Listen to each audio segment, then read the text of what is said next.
नमस्कार, मैं हूं आपके साथ अनुष्का राय और आप देख रहे हैं ओम टुडे न्यूज चैनल। आइए अब बढ़ते हैं आज के प्रमुख समाचार की ओर। उज्जैन आगमन पर हेलीपैड पर मुख्यमंत्री शिवराज सिंह चौहान का आत्मीय स्वागत किया गया।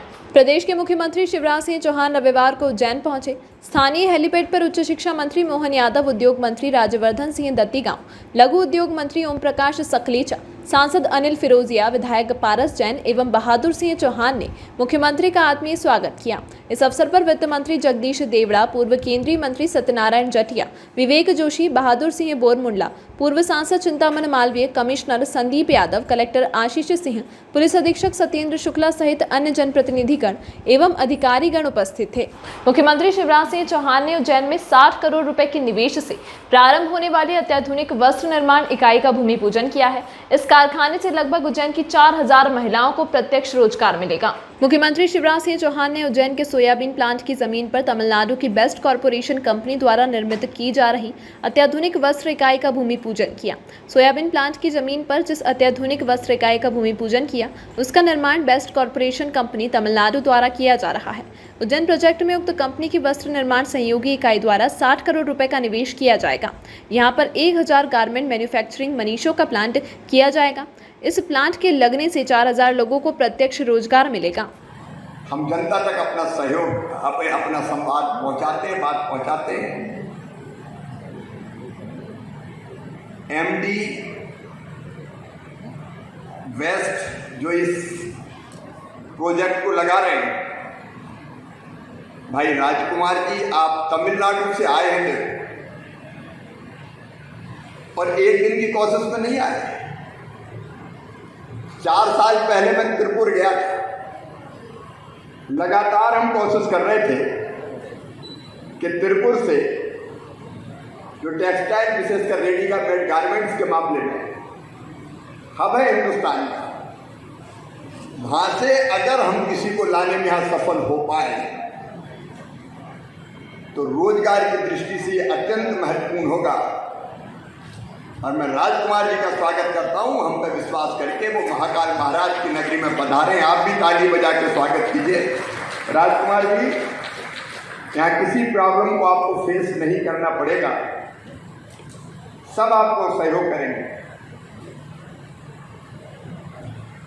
भाई संजय शुक्ला जी, जानकी मिश्रे जी और मित्रों, महाकाल महाराज की कृपा से आज उज्जैन में आर्थिक उत्थान का, रोजगार के अवसरों का नव सूर्योदय हुआ है। मुख्यमंत्री शिवराज सिंह चौहान कोठी रोड स्थित कालिदास अकेडमी सत्यनारायण कार्यक्रम में मंच से मुख्यमंत्री ने कहा, वास्तव में उज्जैन में आज एक नए युग का प्रारंभ हो रहा है। उज्जैन धर्म विज्ञान शिक्षा के रूप में अद्भुत नगरी है। खगोल विज्ञान के क्षेत्र में भारत नया इतिहास रचेगा और इसकी शुरुआत होगी डोंगला से। आप जानते हैं कि सिंहस्थ में हमने कई विकास कार्य किए हैं, लेकिन हम रुकने वाले नहीं हैं। महाकाल की नगरी में विकास का एक नया अध्याय शुरू होगा। यही हमारा प्रयास है कि महाकाल की नगरी को इस जगत से भी न्यारा बनाए। हमें भारी पड़ेगी, अब डेल्टा प्लस आ गया, जिसका भी दौर आ गया है। हम सबसे लड़ेंगे, दुनिया भी लड़ रही है। मैं हाथ जोड़कर उज्जैन और मध्य प्रदेश की जनता से कह रहा हूं कि निश्चित मत हो जाना। हम महाराष्ट्र सहित प्रदेश की अन्य सीमाओं से जुड़े हैं। तीसरी लहर का संकट बरकरार है। सभी को सावधान रहने की आवश्यकता है। हम मध्य प्रदेश में अब प्रतिदिन 75,000 टेस्ट करवाएंगे। उज्जैन वासियों को कभी भी टेस्ट के लिए घबराना नहीं है। एक लकड़ी ही तो मुँह में जाती है, थोड़ी सी खांसी आती है। मैं तो हर हफ्ते टेस्ट करवाता हूँ। हमें अभी वायरस के साथ ही जीना है। प्रधानमंत्री मोदी जी का मैं धन्यवाद देता हूं कि उन्होंने निःशुल्क वैक्सीन उपलब्ध करवाए हैं।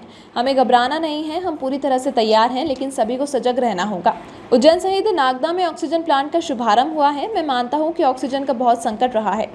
स्वयं ऑक्सीजन टैंकर के ड्राइवरों से फ़ोन पर रात भर बात करता था और उनसे कहता था कि भाई तुम सो मत जाना, लेकिन सावधानी बरतना होगी। यह भी एक तपस्या है। किसी भी व्यवस्था में धन की कमी नहीं आने दी जाएगी। कोरोना काल में धन की कमी है। मैं स्वीकार करता हूं कि इस समय खजाना पूरी तरह खाली है, चवन्नी भी नहीं है, लेकिन फिर भी व्यवस्थाएं होंगी। और अंत में यही कहूंगा कि उज्जैन से एक संदेश जाए, धर्म का, रोजगार का, विज्ञान का और सावधानी का। ये अद्भुत नगरी है महाकाल महाराज की। ये धर्म की नगरी है, ये अध्यात्म की नगरी है, ये विज्ञान की नगरी है, ये पुरातत्व की नगरी है, ये विद्वानों की नगरी है। शिक्षा की नगरी है, ये उद्योगों की नगरी भी है। सचमुच में अद्भुत नगरी है और कोशिश यही है कि 10 दिशाओं में, उज्जैन में और मध्य प्रदेश में हम काम करें। आज अगर एक तरफ हम देखें, उज्जैन का पुराना वैभव याद आता आजादी के पहले का। 1100 करोड़ से शुरू करके 3000 करोड़ रुपए तक का नया इन्वेस्टमेंट करेगी और नागदा क्षेत्र में रोजगार के नए अवसर उत्पन्न होंगे। लेकिन इसके अतिरिक्त 6 इकाइयां और जो 1017 करोड़ रुपए की लागत से बनेगी, पृथ्वी सिंटैक्स वाले भी 4000 को रोजगार देंगे और ये 1017 करोड़ की लागत से 4000 को और रोजगार देंगे। तो लगभग 12000 रोजगार के अवसर तो वह जल्दी सृजित होने वाली है। एक तरफ हम फिर से उद्योगों की नगरी बनाएंगे, कसर नहीं छोड़ेंगे और हम सब मिलकर काम करते हैं टीम के रूप में। उज्जैन में अब छोटे उद्योगों को भी प्रोत्साहन देते हुए जमीन आवंटन किया जाएगा। उज्जैन में उद्योग लगाने के लिए कई बड़े उद्योगपतियों ने रुचि दिखाई है। उज्जैन में इन्वेस्ट करने के इच्छुक उद्योगपतियों की बैठक बृहस्पति भवन में आयोजित की गई। बैठक में कई उद्योगपतियों ने कहा कि वे भगवान महाकाल की नगरी में अपना उद्योग लगाने के इच्छुक हैं। मध्य प्रदेश शासन की ओर से सभी उद्योगपति को कहा गया कि वे बिना किसी झिझक के अपना उद्योग उज्जैन में लगाएं। उनकी हर तरह से मदद की जाएगी। खासकर छोटे उद्योगों को प्रोत्साहन देते हुए उन्हें जमीन का आवंटन प्राथमिकता से किया जाएगा। बैठक में मौजूद उच्च शिक्षा मंत्री डॉक्टर मोहन यादव, सांसद अनिल फिरोजिया, विधायक पारस जैन, प्रमुख सचिव उद्योग संजय शुक्ला, उद्योग आयुक्त John Kingsley, collector Ashish Singh, औद्योगिक विकास निगम के एमडी रोहन सक्सेना, उद्योग विभाग के महाप्रबंधक AR सोनी एवं बड़ी संख्या में निवेशक मौजूद थे। उज्जैन में एक सकारात्मक माहौल बने, लोगों को रोजगार की दृष्टि से उद्योग आके लगे और उज्जैन में पहले प्राचीन काल से ही उज्जैन के एक व्यापार व्यवसाय के बड़े संस्थान की पहचान रही है। काल के प्रभाव में कुछ कारणों से यहाँ की इंडस्ट्रियाँ खत्म हो गई तो उसका नुकसान हुआ है, लेकिन अब जो नए सिरे से माहौल बना है, सभी जनप्रतिनिधियों के साथ अधिकारियों को लेकर बैठे और एक ज्वाइंट कॉन्फ्रेंस टाइप मीटिंग करी, जिसमें हमने कहा कि भाई जो इन्वेस्टमेंट करने वाले वो उद्योगपति भी आए और जो अधिकारी ज़मीन देने वाले वो भी बैठे, हम भी बैठे, अपनी अपनी इंडस्ट्री की विशेषता बताते जाएं, रोज़गार की संभावना बताते जाएं और बड़े पैमाने पर रोज़गार को लेकर के जिस ढंग से वो काम कर सकते थे तालमेल करा के अपनी बात करें और उसका लाभ मिलेगा। तो बहुत अच्छी चर्चा हुई है, मुझे बड़ी खुशी है कि लोगों ने बहुत रुचि दिखाई है। तो उज्जैन में जो संभावनाएं हैं उसकी बात हो चुकी है बैठक में कि बहुत संभावनाएं हैं और राज्य शासन के स्तर से मैं औद्योगिक नीति और निवेश प्रोत्साहन का प्रमुख सचिव हूं। तो मेरा ये दायित्व है कि हर ज़िले में जो भी उसका पोटेंशियल है उसको प्राप्त करने में मैं उसकी पूरी मदद करूं। तो इसीलिए हमने आज सबको यहाँ पे बुलाया ताकि लोगों में एक सकारात्मक वो जाए, फीडबैक जाए और जितने भी विभाग हैं यहाँ पे उनके भी सभी बड़े अधिकारी थे और हमें पूरा विश्वास है, हम आशान्वित हैं कि उज्जैन में तेज़ी से और बड़ी संख्या में रोजगार का सृजन होगा। देखिए ये एक निरंतर कार्य है। आज करीब 8-10 बड़ी कंपनियां आई थी और बाकी उज्जैन के जो मध्यम इकाइयां हैं बहुत सारी, उसमें से कुछ बहुत सफल इकाइयां हैं जिनको कई पुरस्कार भी मिले हैं। वो ऑटो सेक्टर की बड़ी कंपनियों को पार्ट सप्लाई करते हैं। तो ऐसी अच्छी कंपनियाँ आई थी, लेकिन हम लोगों ने शॉर्ट नोटिस पे कुछ लोगों को बुलाया था और बहुत सारे लोग हैं जो दूर दराज में हैं जिनसे बातचीत हमारी चलती रहती है। हमारे विभाग के अधिकारी निरंतर संपर्क में रहते हैं। तो आने वाले दिनों में और उद्योग आपको दिखेंगे आते हुए। सर आज आके हमें बहुत ही प्रोत्साहन मिला, जिस तरीके से माननीय मंत्री जी, विधायक जी, सांसद जी, प्रिंसिपल सेक्रेटरी, कलेक्टर साहब सब लोग लगे हुए हैं।